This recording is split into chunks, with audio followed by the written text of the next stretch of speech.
Once he gets his website going, maybe this is really a website. No, so it's still Facebook. So once he gets his website going and his website says like furnace repair specialist in St. Lazare, or now don't get me wrong, that's probably not the best area to be targeting in the region.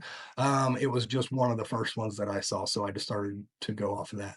But if he was able to have an actual website pulling up, that would be, I guarantee you that we could get him up to the first spot like relatively quickly.